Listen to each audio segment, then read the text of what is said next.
Let's go live. I see Monty. I said, should I wear my? Okay, it says we are live. Welcome, welcome. We are waiting for that's the part. You sent it. Oh, to come on. I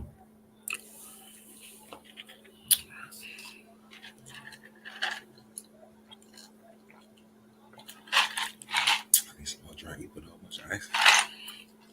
You get more juice. Please. What happened? You can be thirsty. Can y'all hear me? Mm-hmm. Our first annual watch night. So those of y'all who are gonna watch this later, they're with us tonight as we go through. So we're giving it a run and stepping out and being obedient. And if you will bear with me, I see that we have a viewer. We're gonna get started, and we'll be starting with libations.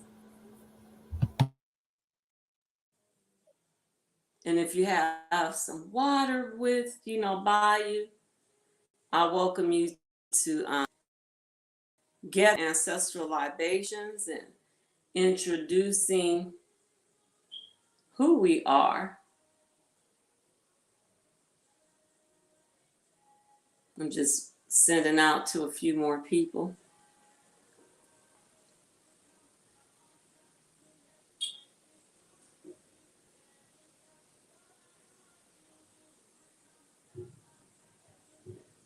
We have a couple of people on. Welcome to Watch Night 2023 for Awakening Spiritual Temple.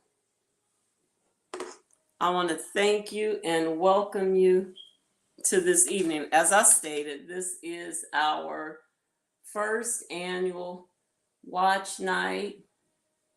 We are live.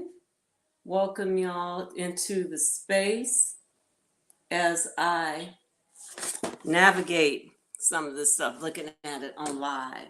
If you can leave comments on, with your name and just some information about yourself, introducing yourself.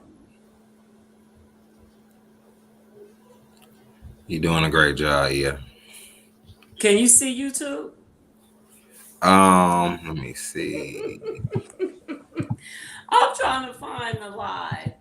I'm trying to figure out. I want to look at it because I would like to be able to look at your comments. So I would like to welcome you again and thank you for tuning in and spending the next hour and a half, possibly two. We won't keep you long. Evening with us. My name is, as you heard, Ifayomi Ifakemi Shola, Egbe Fumike Iyajide, aka Monica, Yvonne Craig, Reverend Craig, Pastor Craig, Craig, whatever it is, just call me and be respectful, right? So Awakening Spiritual Temple, October was our 1 year anniversary on when we started. And just to give you a background, on who we are, I invite each of you to awaken your ancestral wisdom and belonging and finding your sense of community, finding your space within community. Awakening Spiritual Temple, I was led to start this temple, this space. We are an interspiritual community. And what does interspiritual mean? Very different from interfaith. Interfaith focuses on Abrahamic religion. Interspiritual is we respect, we honor each individual's space and how they believe and how they show up in their worship of the divine, God, those things internal. So I invite you to step into a thriving community of spiritual seekers that are dedicated to reclaiming their ancestral practices. Join us. I invite you to join us later. We have a Mighty Networks as well. Join us in sacred ceremonies, rituals, delving into profound connections with our heritage. Here, ancient traditions nurture personal growth and collective healing, fostering transformation and awakening, hence the name Awakenings. And we constantly go through these series of awakenings and elevations. It's not just that one point in our lives.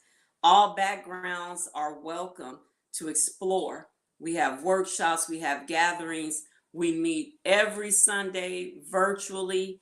This is our first service where we are launching live, as far as on YouTube, streaming live on YouTube.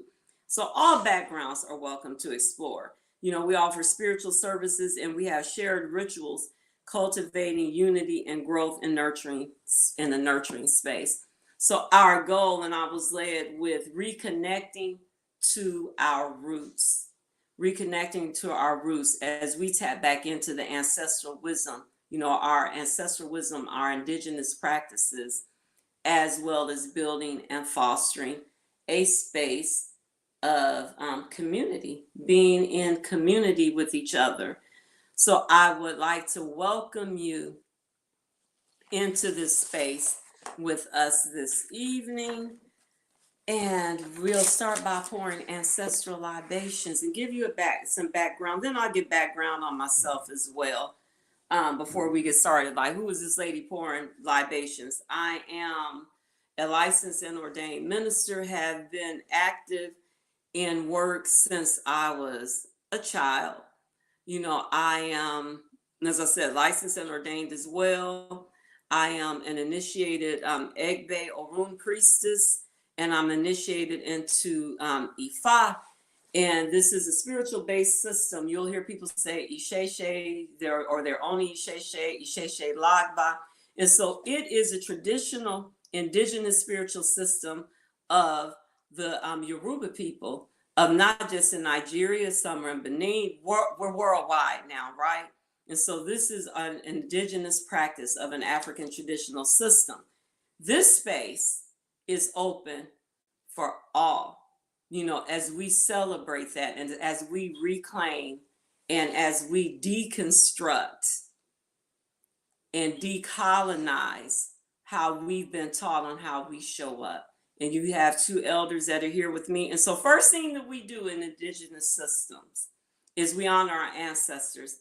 I don't care if it's a Native American indigenous system, Filipino, within African systems, even within our systems here in the US. What do? We pour out liquor. We pour out water. We do those things for, as we say, on the West Coast, your dead homie, someone that has departed. So that's what we're doing. We're honoring those. And within the Yoruba system, we call them egungun, which literally means bones. And so we are the bones of these people. Our DNA is there. So we carry ancestral wisdom. We carry ancestral blessings. And we always want to sit in a position before we do anything that we honor them. Because you'll hear people say on their shoulders we stand, and how also we know that they paved the way for us. And guess what? They continue to pave the way for us as they transition. And we'll talk about that later on in the program. So they don't die. The physical body may perish, right? But as they transition, they go into another realm. And there are those who have been placed in charge. If they don't come back, they do the work for us. They see things at an entirely different level that we cannot see. So they're not just in the ground line, waiting. They're there to help. And we have our community, Egun. We have our community ancestors. We have those of whose blood that we have. We have our spiritual, those that are elevated. So you get your water, and we pour our water. Water knows no enemies. We're all made of water. The earth is made of water. We're called the blue planet. When they look at us from satellites down, they see water. So you can use water. You can use alcohol and those things to pour out libations. So there is no set way, and I found different ways in which libations were done to make this interspiritual, and I pull some things from this and that I like. So there's no set way to do a libation. A libation is simply honoring your ancestors, those who came before you, those who laid the foundation. Webster's dictionary describes libation as the act of pouring out a liquid as a religious offering. Your spiritual offering is the least that you can do. It's opening the road, cooling the road, welcoming them in and honoring them. So I greet each and every one of you, my sisters and my brothers, elders, those of you, and you guys, they're setting it off here in Arizona. They already have fireworks going, so if you hear it in the background, I'm sure it's in your communities as well. So I greet each and every one of you. I greet you with peace. I greet you with love. I greet you with joy and profound and tremendous blessings. So we pour libation to honor the past so that we may learn from it. We use water because water has no enemies. Nobody's going to reject, water. It is the sustenance.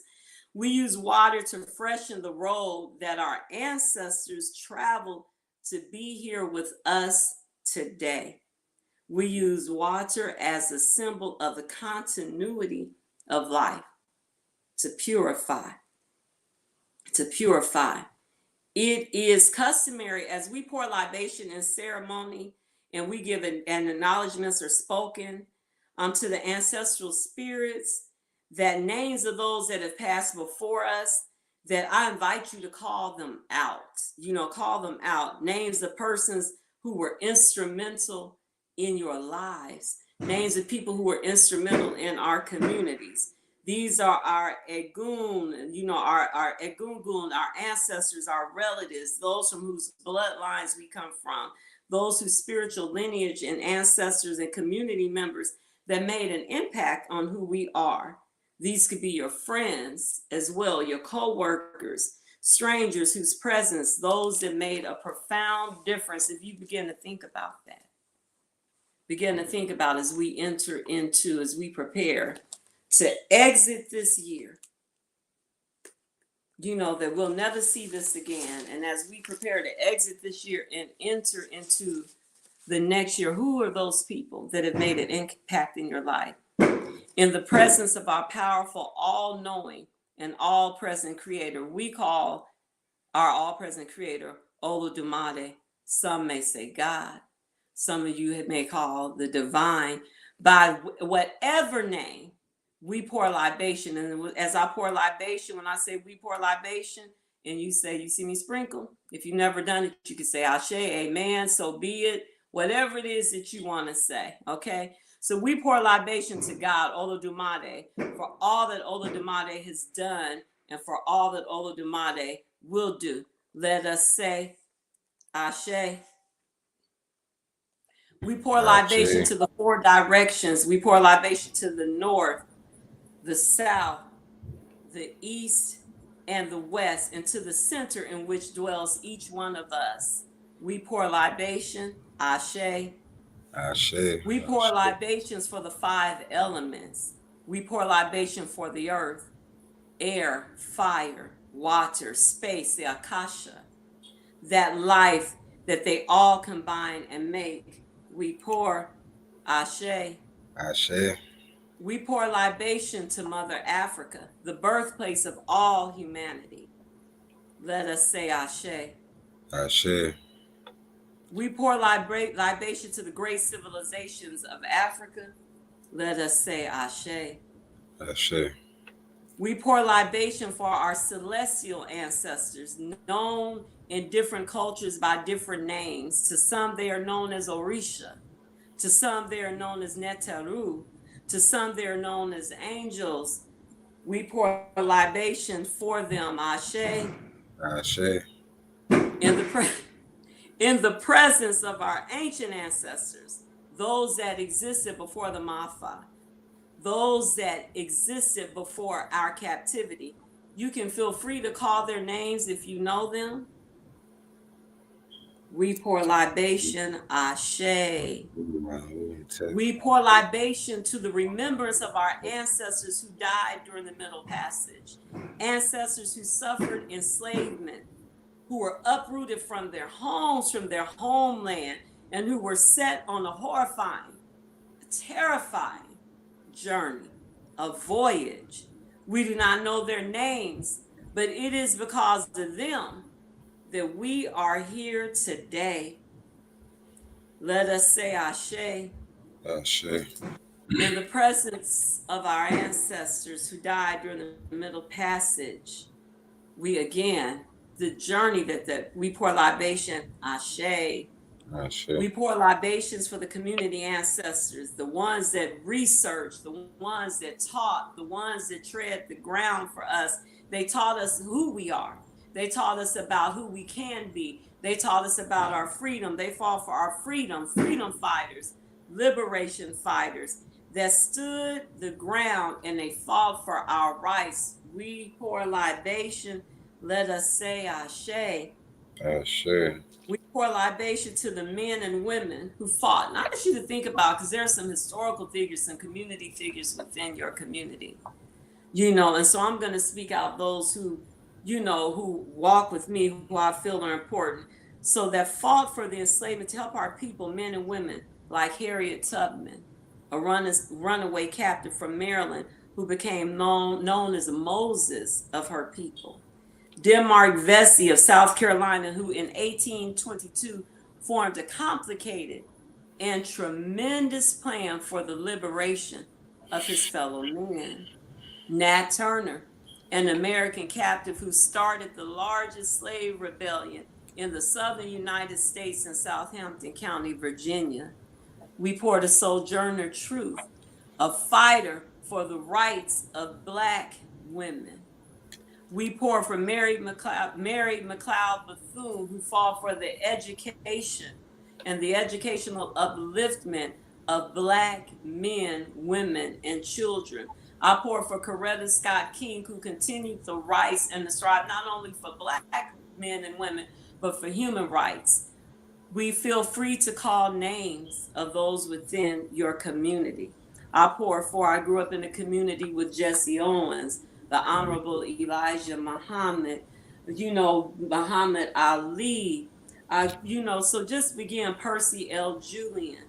We pour libations. Dr. King, Malcolm X, Stokely Carmichael. We pour libation.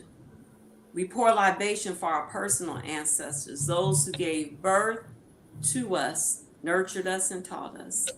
We pour libation to our mothers, our grandmothers, our great-grandmothers, our fathers, our grandfathers, our great-grandfathers, our uncles, our aunties, our cousins, the foundations of our families, immortalized in our thoughts. Let us say ashe. Ashe. We pour libation to welcome the present moment. We salute the power of this moment and salute the ever-present now. We pour libation, ashe. Ashe. We pour libation to those who have yet to be born, for our future generations, the continuum of our ancestor lineage, our future sons, our future daughters, our future nieces and nephews and cousins, our future leaders. We remember them now and we build for them. We pour libation so that they will be productive members of society, that they will be free of mind, that they will be free of thought, that they will be able to continue our legacy, that they will remember us, and that one day, that they will honor us when we transition from this earthly realm into the ancestral realm, and they will begin to call our names. Ashe. We pour libation, ashe. Ashe. We pour libation to each and every individual here. Those of you who are on live, those of you who are on the platform, those of you who will view later, we pour libations. We pour libations to each one. And so if those of you who would like at this moment to begin to call out the names of your ancestors who have transitioned, Mary Alice Wilson Craig, Leonard Craig, Fred Douglass Craig Sr., Maria Grace Chandler Graham, Henry.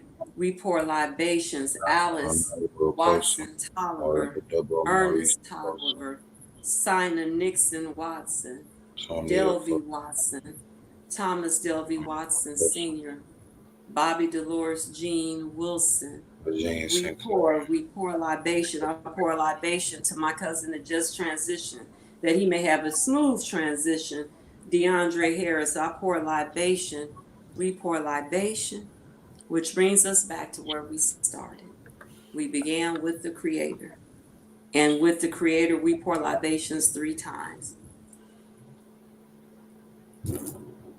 Ashe, Ashe, Ashe. And I take time with libations to honor those, to honor them, and just really to give thanks, to honor them and give thanks and welcome them, welcome their presence and their essence within this space, Ashe, Ashe. And so I pray for each and every one of you that are within this space, that you may have ears to hear that which you need, that your heart may be softened to receive that which you need this day and every day. For we've already welcomed in our elevated and our honorable ancestors. I speak healing of mind, healing of heart, healing of body.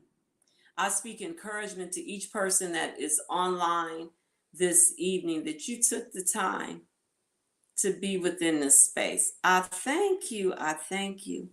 So I will allow my sister here on the line. We have 2 elders within our community. And Sarah, will you introduce yourself, give us your background, and I will mute the mic and allow you to facilitate and conduct your portion of the Watch Night service.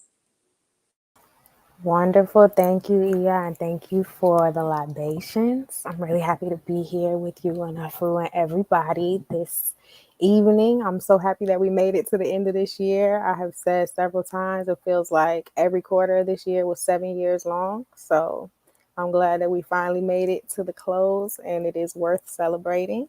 So my name is Sarah Makiba Days. I also go by Geechee Gal Griot, and I am a griot and a time traveler and a gatekeeper and a diviner and a writer. I'm from Beaufort, South Carolina. I'm very proud to be from the Black South. So a lot of my healing and ancestral work centers that portion of the African diaspora and the healing work that we can do and activate in this place.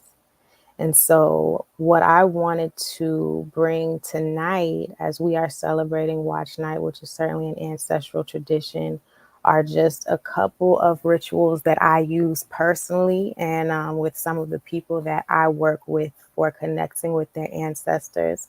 I think that there are many, many reasons that even those of us who are reclaiming or returning to African traditional diasporic religions, we still feel like our ancestors are these abstract things that we cannot access or that we need to go through somebody else to reach. And as Iya was talking about in the beginning, like we are their embodiment. Not only are like we are because they existed, but like we really carry them in our bones, in our bodies, in our mouths, in the ways that we speak. So one practice that I use very regularly to communicate with my ancestors and that I encourage other folks to use is actually an automatic writing practice. And a lot of times people are like, well, this can't work, but you just have to trust that you are your ancestors and you are able. So for example, one of my mother's best friends, like an aunt to me, Jan Spencer, she transitioned a few weeks ago. And I have been sitting with her spirit a lot. We are getting ready to celebrate her homecoming next weekend. But as an example of how this practice works, if I wanted to communicate with my aunt, Miss Jan, I would start. And so you would get a piece of paper. As I said, this is an automatic writing practice. And I would start at the top of the page and write, "Dear Jan, what I want you to know is," and then I just write. And I don't think about it. I just write. Just let whatever comes out. This is what I want my newly transitioned ancestor Jan to know. Write without thinking, write without ceasing. And when you are finished, you sign it at the bottom with your name. And you turn the page and you start a new letter. And at the top of the new page, for example, I would say, "Dear Sarah," or "Dear your name, what I want you to know is," And then you allow your ancestor to write you back through your same hand that you wrote your message to. And you just let it come. And you trust and believe that your ancestors, who are always waiting to communicate with you and who communicate with each and every one of us in very unique ways, will happily and clearly let you know what they are thinking about and what it is that you need in this moment. I think we often are also really comparing ourselves to others in the ways that different people communicate and channel and speak with their ancestors. And we expect to hear from them in the same way, or like if it didn't happen like this, then it wasn't real. But there are just so many opportunities for us to connect with those who came before us. The other ritual that I wanted to talk about was ancestor elevation. And that is a ritual that I learned about in the Hoodoo tradition. As a student of many African traditional religions, I think particularly the Dagara of Burkina Faso, Sabonfu, and Malidoma, both ancestors talk about the role of the living in assisting our ancestors into transition. Those idea that like they pass on and then they just like jump into action, or that there is no responsibility of ours, is inaccurate. And there is a necessity for us to both acknowledge and elevate their spirits so that they can take on the roles and the work that they are more than ready to do. I know Afu in a little bit is going to talk about grief. And earlier, Iya mentioned, again, the ways that we embody our ancestors. We talk a lot about epigenetic, our ancestral trauma.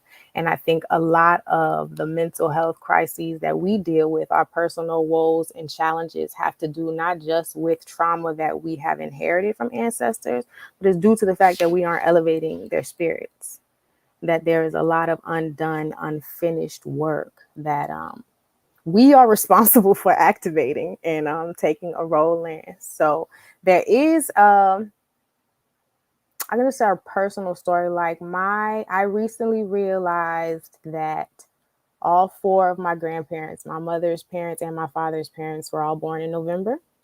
My mother was also born in November, and my parents were married in November. I remember getting an ancestral reading that discussed how significant and active the ancestral interventions were in bringing my parents together, that there was work that they were supposed to do together. And so a lot of stuff had taken place a long time ago to bring in that union.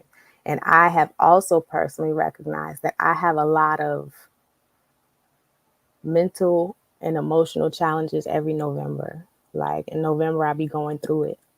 And it is only recently that I recognize that November is a period of heavy ancestral activity, and that there is work that I need to be intentionally doing for my well-being as well as for my spirits during that time. And I feel like all of us, when we can slow down and recognize our personal cycles or recognize patterns where it feels like stuff always sucks then, or, things aren't going well here.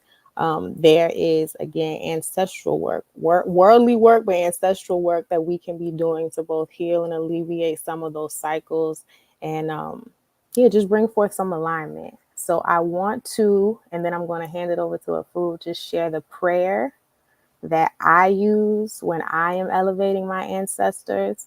And I think it's great when you can personalize your prayer, but this is mine. It says, loving ancestors, names known and unknown, of blood, of water, and of spirit, back, as far and as wide, up and down, over and under, within and without, in alignment with my highest good and the highest good of the universe. I say thank you. Thank you for your lives. Thank you for living. Thank you for your choices, your sacrifice, your laughter, your pain. Thank you for loving in the ways that you knew how. Thank you for your love, for teaching, for existing. Thank you for surviving. Thank you for rituals and spells, gifts and prayers and magic. Thank you for our elders, for our children, for wisdom and understanding. Thank you for keeping us. I know many of you have lived unspeakable horrors, contortions, crooked rooms, trying to fit the unfittable. I don't consciously know this pain, but in my body I do. In my stomach, in my gut, in my womb, in my back, in my shoulders, in my neck, behind my eyes. I know your pain. I carry it, and I wish to lay it down. We do not have to carry it anymore. I honor, affirm, and embody you in the present. I praise you. I lift you up. I offer this ritual, water and a candle to hydrate and light your path. I grieve the pain and trauma passed down through my bones, DNA, genetics, and knowing. I honor the sacrifices made. I lament the violence experienced and perpetuated by those gendered female across time. I lament the violence experienced and perpetuated by those gendered male across time. I mourn for each of you who knew a gender binary was too small for your vastness. I lament the bloodshed, the abandonment, the neglect, and disillusionment. I grieve for those in my lineage who caused harm, who only knew harm. I grieve those who could never fully be themselves or integrate all of their parts. I offer the apologies and forgiveness you were never given. Let us lay these burdens down. I speak healing, wholeness, safety, liberation, abundance, security, wellness, joy, rest, wealth, pleasure, community, creativity, flow, health, guidance, love, intuition, magic, understanding, protection, peace, equity, accessibility, ritual, and right relationship with each other and the natural world over myself, my lineage, my family, and loved ones. I ask for ancestral support and move toward healing myself, our lineage, and all who will come after me. I ask to know the plans you have for me. I ask that I understand how you speak to me. I ask that my protections, shields, and charms are high. My intuition and discernment are sharp. My heart is soft. My portals are guarded in love. I am guided in my purpose. I elevate you to elevate me. I practice presence for you. I affirm a connection to you and the Creator that nurtures and affirms the work I came here to do. I am mine. I am all of me at once. I am yours. I am all of you at once. I am more than enough. Each and every one of you, back, and forward, are more than enough. Thank you for being Ashe. And I offer that up to my ancestors and yours. Ashe, that was beautiful. Thank you. And I'll let you full introduce yourself. Ashe. Thank you so much, yeah, and yeah, Makiba. It's an honor for me to be here tonight. Honor for me to to share this space to close out the year.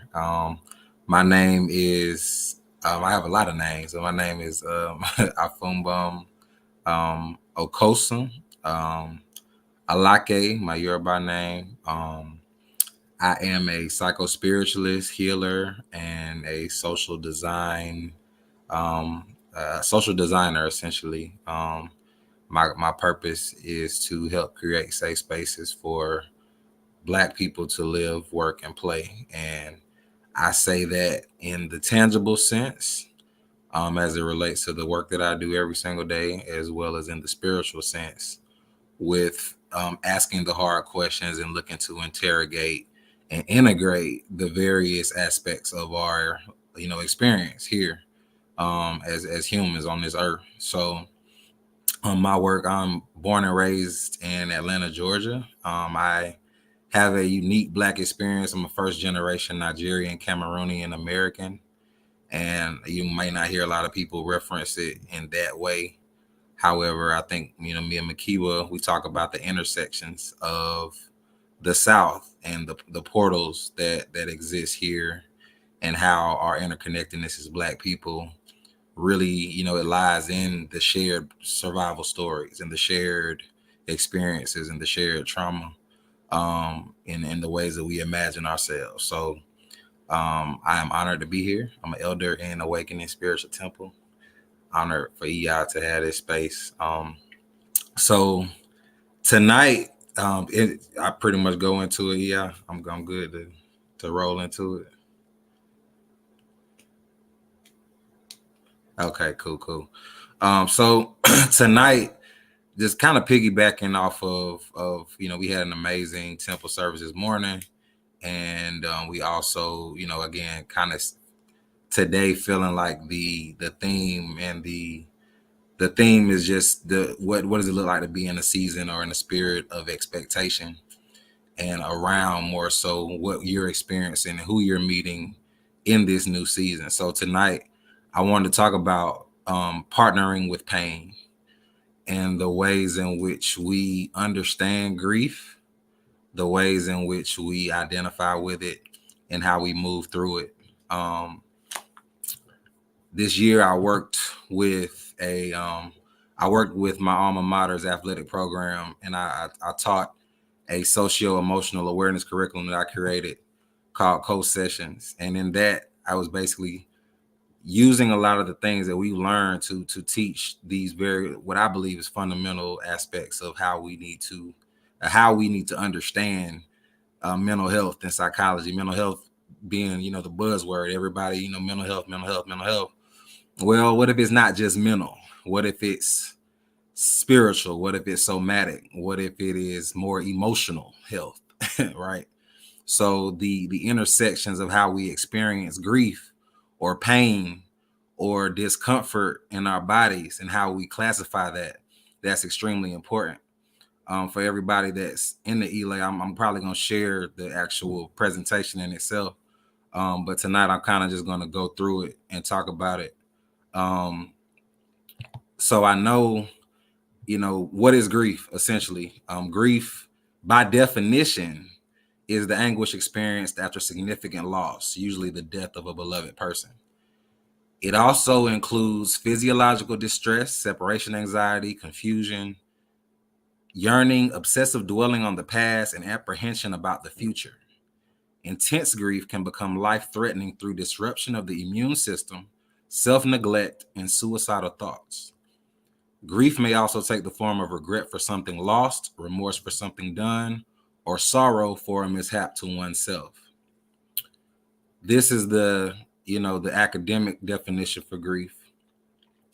My personal definition is grief essentially being the body's response, layered response to an experience that separates you from your identity and what you know to be your present self, right? So just thinking about the things that separate you from the now and from whatever understanding that you have about life, about how you see it, about how you experience it. And so the things that detach you in a way. And for a lot of us, it's hard because that loss is like your mind, body, and spirit is connected to an energy that's no longer present in the same way. It's no longer physically here or tangible.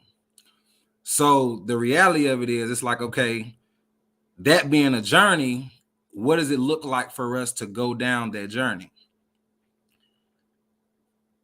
The somatic aspect of grief, something that I think we don't understand. We look at it as a cognitive mental thing.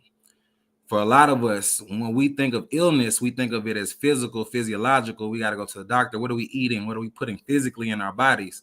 We don't really sit with the reality that the majority of and a good number of the physical ailments and illnesses that we deal with in life can all be rooted in the ways in which our nervous systems and in which the ways in which our bodies process difficult emotions and difficult experiences and trauma, the ways in which either we process it and it works through, or how we don't process it and it gets stuck and it gets lodged, right? So, that pain in your neck, that gut stomach, those stomach issues. What is that, and what does that look like for you, and what are your rituals to actually identifying what the body is trying to tell you and call attention to? Makiba mentioned, and it was a period in my development, and I appreciate her, introducing me to the Somays. The Dagara and this is true of a number of our African communities, our traditions. Them as a people, their spiritual system, it's interesting to study the ways in which they break down the human experience and early childhood development from pre-conception, like before you got to the earth, in very similar ways we talk about with E5. When we were in our room, we're in heaven, and we say, hey, we're coming to earth because we're coming to do a thing, right? And we make that intention, and we set that declaration with our Egbe, with our spiritual family, with the folk, with our spiritual counterparts, and we come down to earth. Ancestor Malidoma Somé and his wife and his ex-wife Sobonfu, they wrote several books that broke down the foundation of how we see ritual, how we see grief, and the importance of how we experience grief and the rituals behind grief. I'm gonna share some quotes from their book, from Pain and Ritual. For the Dagara elder, pain is the result of a resistance to something new, something toward which an old disposition is at odds, a new experience that does not have a space to sit in within us will have to kick an old one out. The old one will resist the new one, and the result that is registered by us as pain. So the idea that when we go through what we characterize as trauma, what we characterize as loss, what we characterize as setbacks, as, you know, the things that again detach us from our body, because we think about grief, we think about death, we think about, severe loss. We don't think about the griefs, the daily griefs. We don't think about those micro things that add up every single day, the no's, the rejections, the ways in which you can't fit into the crooked room, the ways in which, right, you have to be sad about the fact that I can't show up as my whole authentic self at work. I can't show up as my whole authentic self in my relationship. I can't show up as my whole authentic self with my family, and I never have been able to in however many years, right? So how are we processing that? What new realities, experiences, peoples, situations are you registering as painful that may be trying to make space for your grieving process to begin or continue? With a lot of my clients, they know I say it all the time. I say, sit with it. And you can say, what does that mean? Sit with it means, can I safely be in the same area as this uncomfortable truth, as this uncomfortable experience? Can I step back from it long enough to look at it, to see whether or not, or see how I can either work with it, learn from it, or put it down? And as I kept learning more, and I'm going to share some videos with us, later on with the Elay. To the African elder, grief is a process of rebirth. Sobonfu, there is a video here that she shared about how when we're born, essentially, again, when I said we have something here to do, but the idea of being born is you're being born into madness. So there's an initiation that happens when we're born. So our life has many initiations. So she talked about how as a child, you're being conditioned by this society and shaped by these ideals, by the people that are there. However, there's something inside of you, a gift that you're here to do, that you're here to share with the world, that a lot of times the trauma, the madness, the incidents, the things that come to detach you from yourself, the pain, a lot of times those are the initiations that come from spirit as a means to birth that gift. And a lot of times we cannot register it as that. So Bonfu is a video that I share, and she had a keynote where she was talking about, in adolescence in America, that's usually the time where we look at kids as the wildest, right? All right, where like we quote unquote say they lose their mind, or they always have this period of going through these changes, right? Well, she referred to it as almost like a blender. She said, when you're making a shake in the morning, you put all those ingredients in there, And she was like, you know how the blender just go crazy, it just go wild, like it goes stupid for about a good minute or two, and at the end of it, you got this smooth product. She says, well, again, think of it as that. When you're going through these initiations in life, think of it as the blender. Of how everything, sometimes the whole table get turned upside down. Sometimes you get completely thrown out of everything you knew to be true. Sometimes you have to actually die to the version of yourself that had to show up to survive in that environment so that you can still stay here on earth to do what you're supposed to do, right? So when we think about the ways in which, people talk about death, and a lot of times the spiritual, the intersection of the psychological and the spiritual is when I look at my clients with suicidal ideations and those of us who have chronic depression and diagnosable depression, and you sit with the ways in which it's not necessarily the story of you dying, but what version of yourself has to die? What version of yourself can we actually put down? Can you opt out of living and showing up in this way so that we can identify, is this the growing pain that you need to partner with so that you can actually move into the next season of your life? So while the grief and the pain may be telling a particular story for you, can you sit with it and slow down long enough for you to maybe twist that story around and actually say, well, this isn't happening to me. It's happening for me and for my good. I'm not being persecuted. I'm being protected.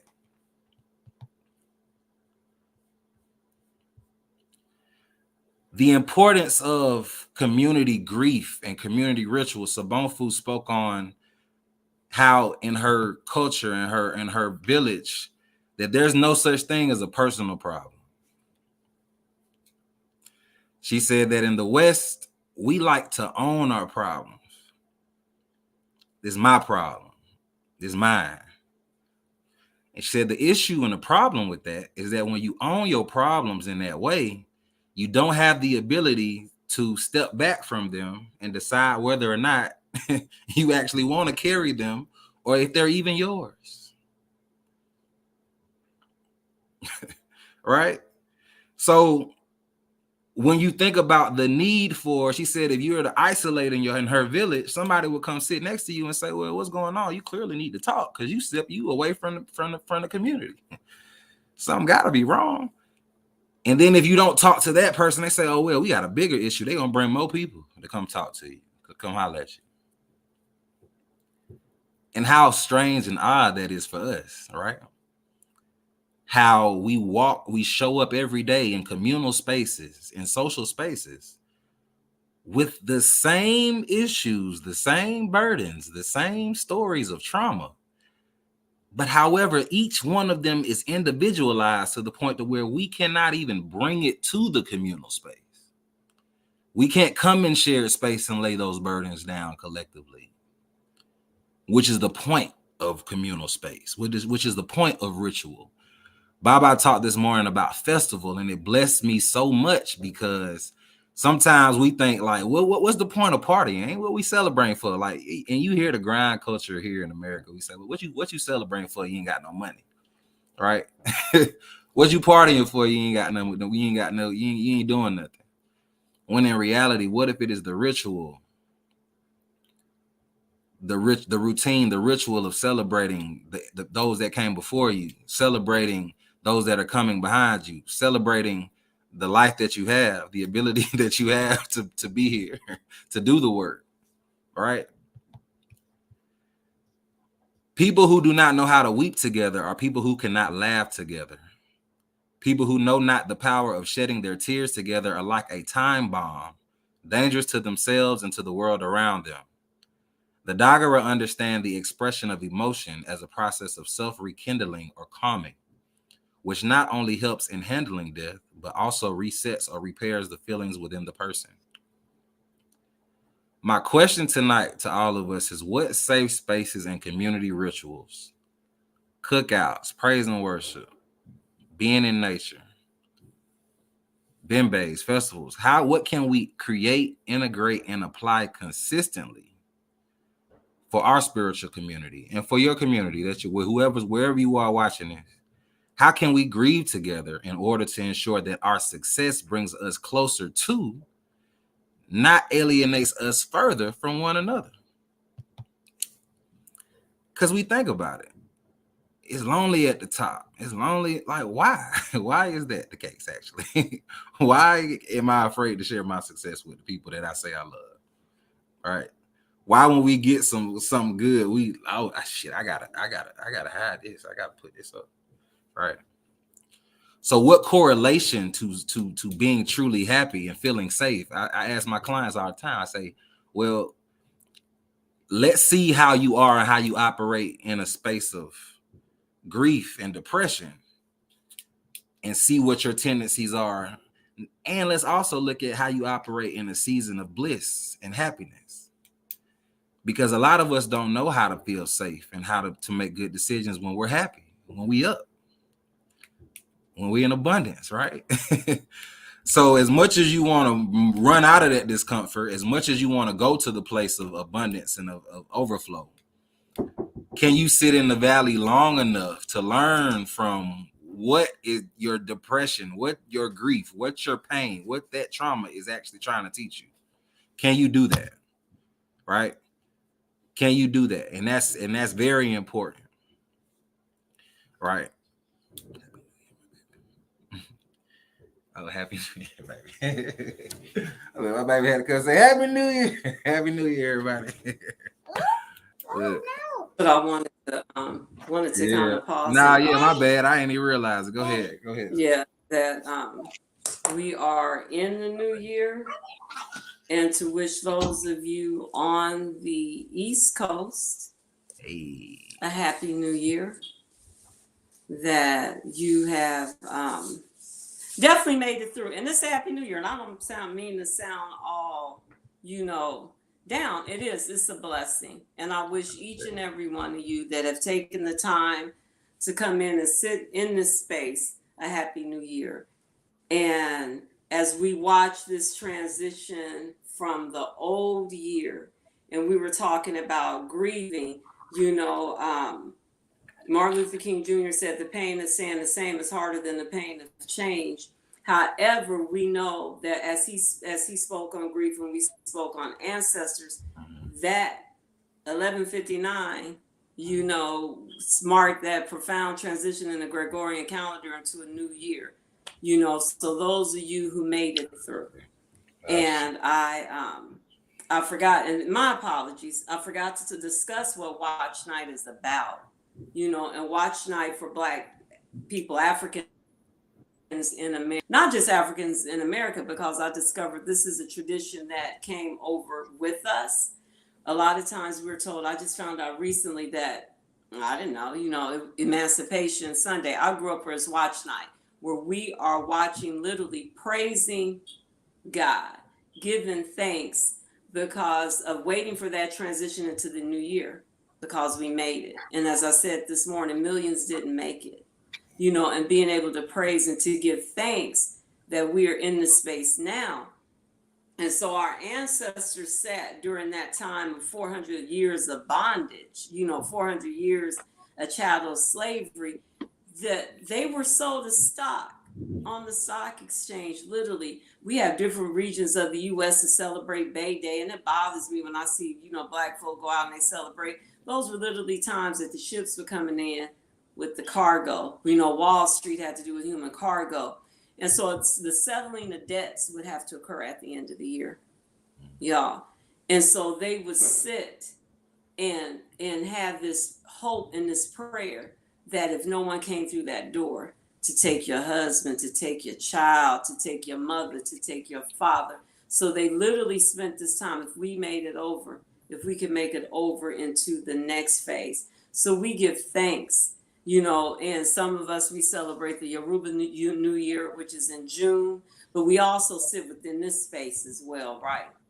And our new year on this calendar is January. So I want you to just begin to give thanks.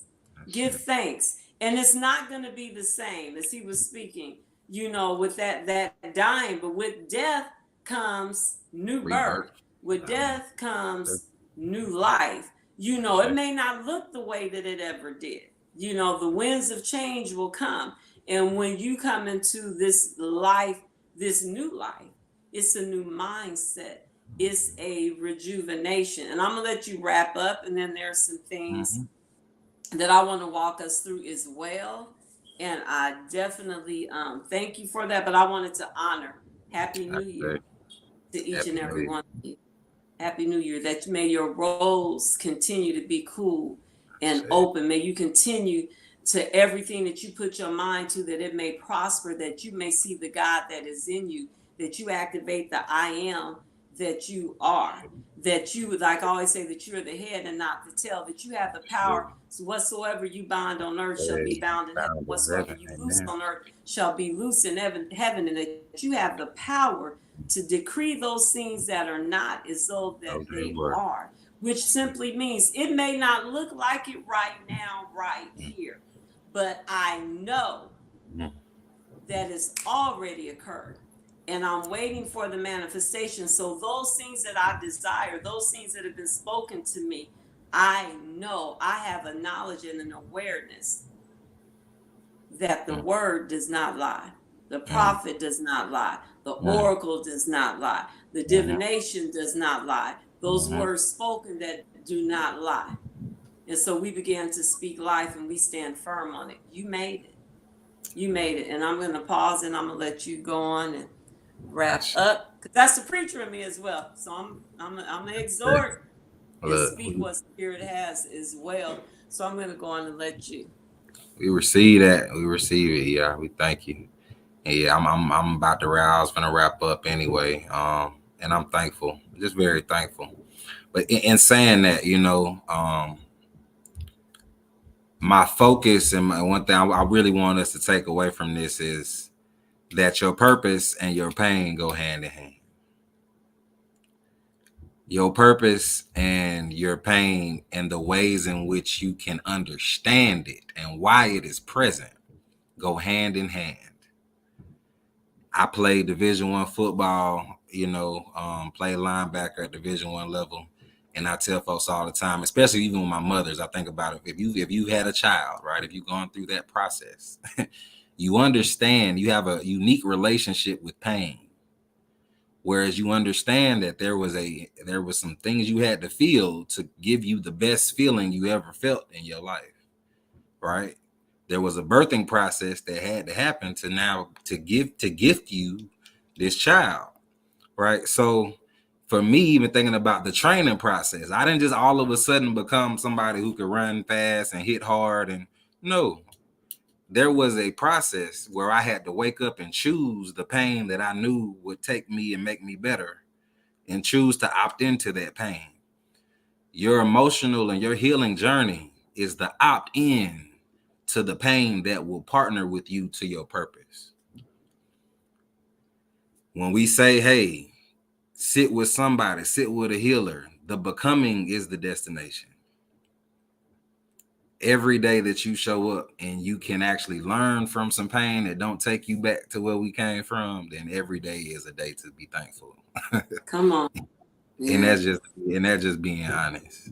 Yeah. And it's very hard. And I can say that with conviction, because there's physical pain I felt, there's emotional pain I felt, and it's run the gamut from losing a parent to separation to to you know, all to professional everything, right? So when you think about, you know, identity, who I think of, who I show up as in terms of being a man, right, quote unquote, all of the ways I've had to challenge myself and been challenged by life has been my ability to opt into the pain, and that pain showing me exactly who I am. Me opting into being a father in a non-traditional way and not going to go get the money and just paying child support, being a weekend warrior, opting into the pain of having the hard conversations has gifted me in ways that none of these dudes can really talk to me about, right? The discomfort of not having the things, the discomfort of not being in the places, the discomfort of knowing just how much I've suffered in my life and feeling like, why not me? I deserve this. Mm-hmm. Yeah, but why not you? Why not you to experience the pain, to learn from it? Everybody else can't do that. Everybody else is running from that seed. So is discomfort So when I teach yoga and I'm working with people, even when I used to do strength and conditioning coaching with athletes, there's a difference between discomfort and pain, right? As well. Or how is it that it's defined? Yeah. Because growth requires discomfort. And I would ask people, is it pain or is it discomfort? Because you're activating things that you've never activated before. You're feeling something within your body, within your mind that you've never felt before. Or is it really pain? This something good. Pain or is it discomfort? Because so you're disconnected from the comfort Yep. that you become accustomed to. So what is your mind? What are your thoughts on that? They just made me remember something. I remember when I was playing, our trainers would come up to us, and it's something I use with my daughter now. A good delineation to know is like they would ask, "Are you hurt or are you injured?"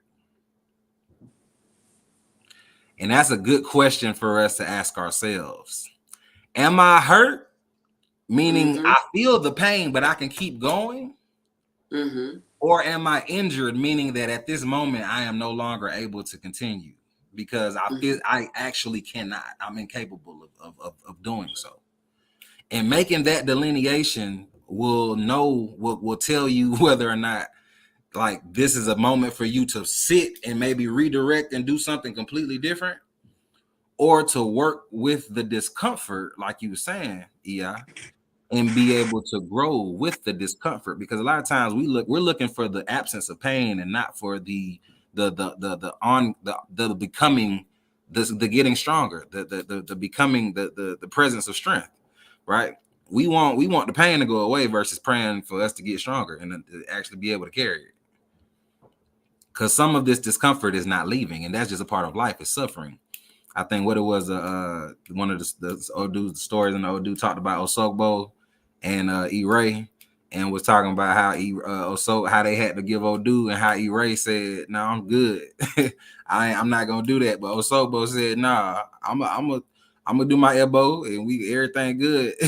And then they came before Olodumare. Olodumare like, yeah, Osogbo did what they were supposed to do. So the idea that in this world now we experience way more bad or negative things than we do good, right? So just thinking about like the ways in which, we have to sit with like, hey, there's a lot of things we can learn and we can work with that's really just discomfort, right? And so a lot of us, we get stuck at the discomfort place, but so when we get injured, we don't know what to do. You know what I'm saying? So for everybody here, man, I just push you, to sit down and interrogate where that pain is coming from and what it's pushing you to do, because a lot of it is discomfort, and it's a lot of our spiritual courts helping us push out something old to make way for the new thing. So if that discomfort will allow you to make way for the new thing this year, I pray that you have a safe space to do so, because it's necessary. And I'm thankful to be here, thankful for sharing. And it's 2024. Can you talk about the nervous system? Yeah. Anything specific? Just we talking about the emotions and the opposite of a deregulated nervous system is in neutrality. Okay. Okay.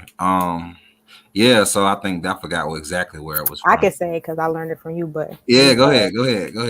You just talked about, and I appreciate everything that you shared about great grief and being able to sit with discomfort. I remember you sharing with me learning that the opposite of a deregulated or dysregulated nervous system is not neutrality, but the opposite is being able to express your emotions.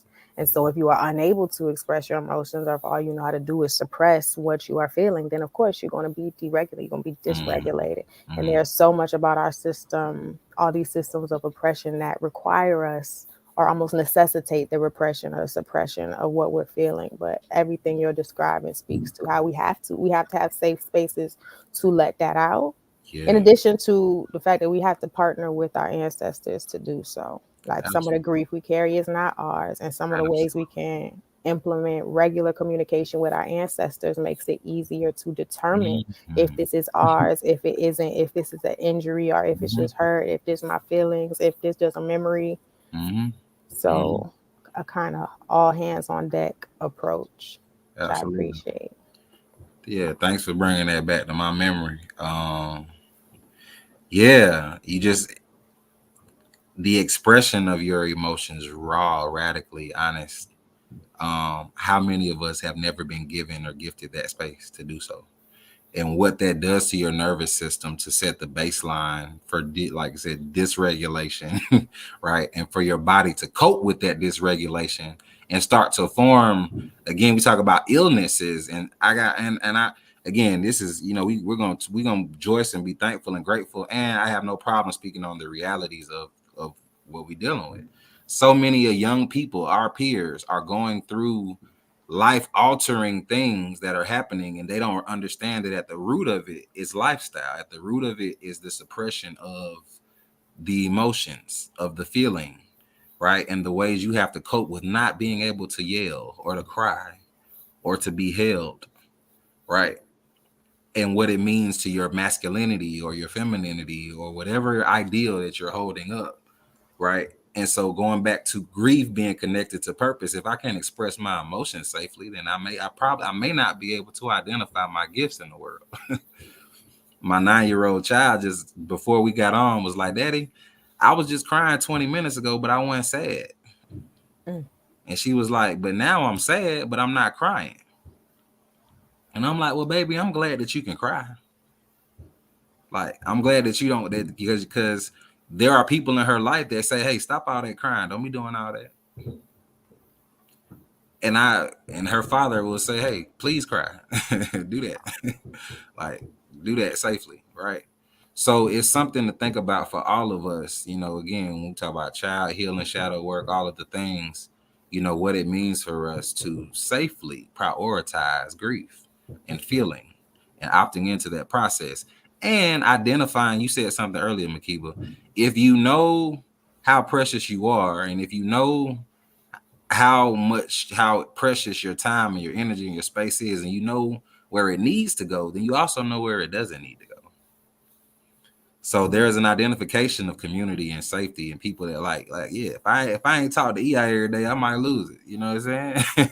Like, if I ain't talk to Makiba, like, if there are people in my life that there are safe spaces for me to emote, so that I know that I can reflect back to myself. Like Sabonfu said, you got to find some folks like you, some folks that's a little out here like you, right? So you know that you ain't tripping, right? So that is what being in community looks like. So with that, I share, and I appreciate y'all. Thank you for that. My battery was going low, so I had to change. Thank you both for sharing that, and thank you. And that's what we're about, definitely building community. And one of the exercises that I want you guys to do, along with what Sarah Makiba came up, what she presented to us, is I grew up, we talk about rituals. My dad would have us, get a sheet of paper, fold it in half, write on that paper, write on one half, cut it, those things that you want to release for the new year. And you're going to fold that, roll it away from you. And then on the other sheet, those things that you would like to call forth and call in as a ritual for you guys to do that. People do it, I don't know, new moon, full moons. I don't really get into that aspect of it. But whenever you feel led, but I want you guys to do this tonight or, tomorrow. Begin to really think about that. To really begin to think about what are those things that you want to release. What is it that you would like to release? It may be one thing, several things. And what are the things that you want to receive? What is it? What are the things that you desire? A lot of times we focus on what we want, but what is it that you desire? And I always talk about, some people, I want, $2 million, but what they desire is to be able to travel whenever they want to. The desire is to be able to walk into their house, up to their house and not, or apartment, and not have to look to see if there's a slip on the door saying, notice of. So what is it? Really think about what it is that you desire and the work that you need to do. And what you're going to do is the first thing you're going to do is burn after you roll it away. When you want things to go away, you roll the paper away from you, right? And you're going to burn that. And there's that ritual in that. We're releasing that into the atmosphere, and those things that you desire, you'll write that on the other and you'll roll it towards yourself. You're going to do the same thing. You're going to burn it and release it. And when you release it. You let it go. You definitely let it go. And as we enter into this new year, I want each of you to know that, and I don't know how to position this camera, and they're setting it off. We haven't gotten to the gunfire yet. I live in the wild, wild west. Arizona is the home.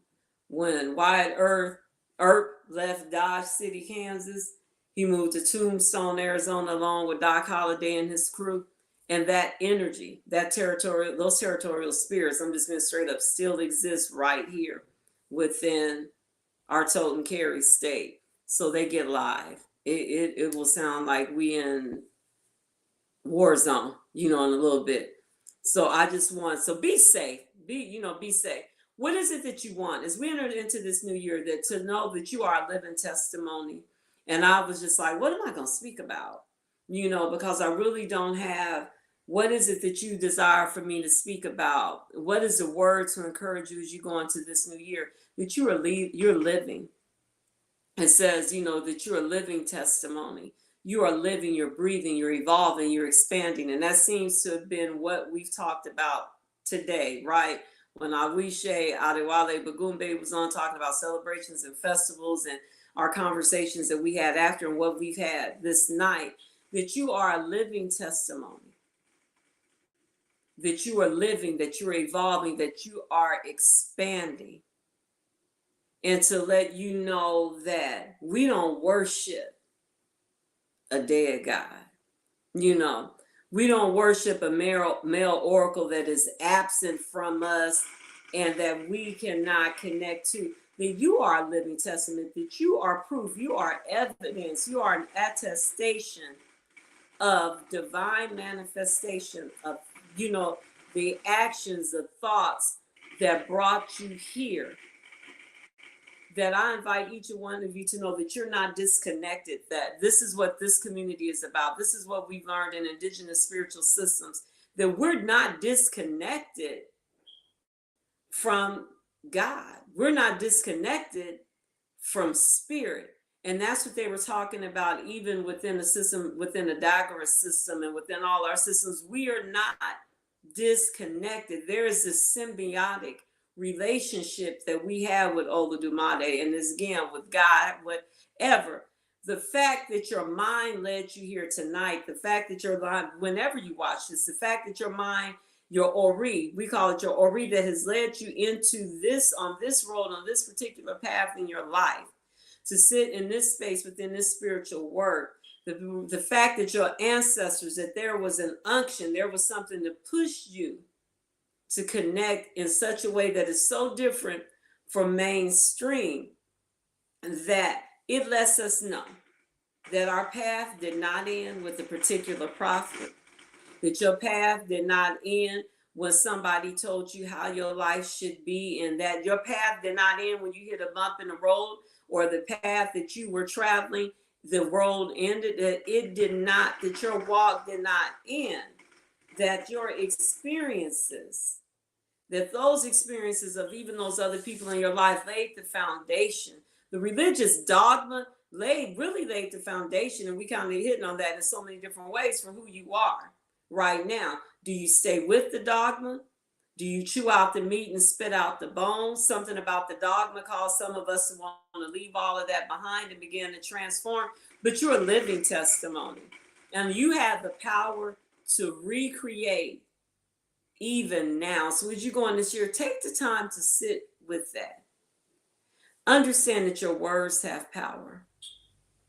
that your words cast, they're really casting a spell. And what do we say? That your subconscious mind, whatever your subconscious mind thinks, your conscious mind does. Its only job is to produce that which your subconscious mind has done. And what you speak, once you speak it, it begins to manifest and grab a hold.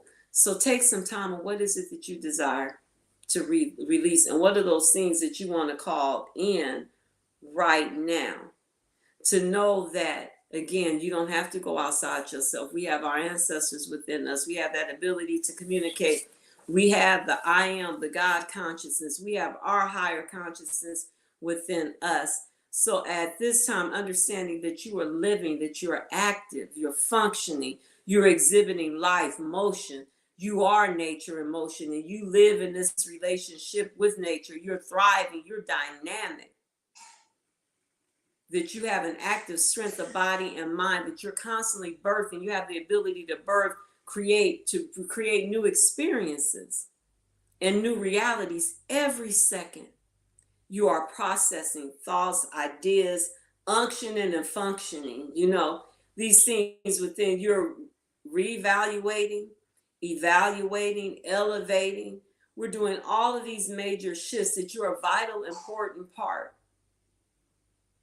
that you are of utmost importance to the community, that you have the ability to bring about change in your lives. You exist for such a time as this, and to sit down and just to really sit with it as you enter into this new year. How would you like for it to look? Those of you that have sat down for readings, what is it that I can do to, as we talk about those behavior, those EWAs, what are those things that can help me? Because a lot of times we'll say, we run from church, we run from the mosque, we run from these things because we have this hurt, and we bring it and we think there's going to be this magic pill, blue pill, red pill, this and that. But it really is about what your mindset is, with liberating from it. And as we say, healing from the hurt. How do I heal from the hurt? So that I can understand, so that I can reconstruct my life. And so a lot of times we hear these great words. This person is going to do this. This is who you are. Da, da, da, da, da, da, da. But you have to do your part. You have to do your part. So there's nothing that can be done for you if this is not right. There is the power of the mind. Let this mind be in you. So it's the power of the mind. If your mind is not accepted, if your character, if you're not working on your character, if you're not treating yourself right and those within your community, you cannot say, it didn't happen. This was a lot. So you'll find yourself running from one space to another, where we have to sit with. And as the food said, and I have a teaching on that, sit with it or shift with it. You have to make the decision. And sometimes you have to sit with it before you can even shift with it, right? And sitting with it, but knowing that you have the ability to shift the direction, and that's where we're going, because our ancestors saw year after year the work that they did, is so that, as I said earlier, they knew that one day somebody that was a product of their seed, of their womb, would no longer have to live in the type of bondage that they did, that they lived in. So just knowing that you have the ability, that you are a living, breathing testament, that you've made it through, that you definitely have made it through. So as you go through this, what is spirituality to you? So you'll find in a simple, we ask things, and then when people go through training with me, I'll ask you, what are you hearing? What do you feel? What are you hearing? And you'll hear as various ones of us speak. What is it that you're hearing? So the process of spirituality, the difference between that is religion. Religion is combined doctrine and dogma with a group of people that may have the same spiritual system. So it's this controlling type of thing on how we control. But spirituality is not about, it's more about the process of learning, not only what you want, but who you are. So who are you? And so as we go through this journey, and spirituality is about your connection. And this is, and I'm just piggybacking and wrapping up everything that y'all saying. Spirituality is about your connection to not only yourself, but to other people. It's personal, but yet it's rooted deeply in connection with our ancestors and within community. Within community. Does that mean that you don't go and spend a little bit of time by yourself? But we can't let you, some Bufu talks about, hey, we can't let you stay too long, because the mind can begin to process and have these perceptions that are not necessarily true. And so we sit in community so I can love on you. When you grieve, we grieve. And we know that on the other side of grief is life. There's rejoicing. And so in community, there's this love to know that I'm here for you through the highs, through the lows, or whatever it is. So its connection is profound. And it's not the lone wolf mentality. Spirituality is about finding purpose and direction and destiny, right? A lot of us sit down and we want to know, what is our destiny? Because we forget as we come through that birth canal.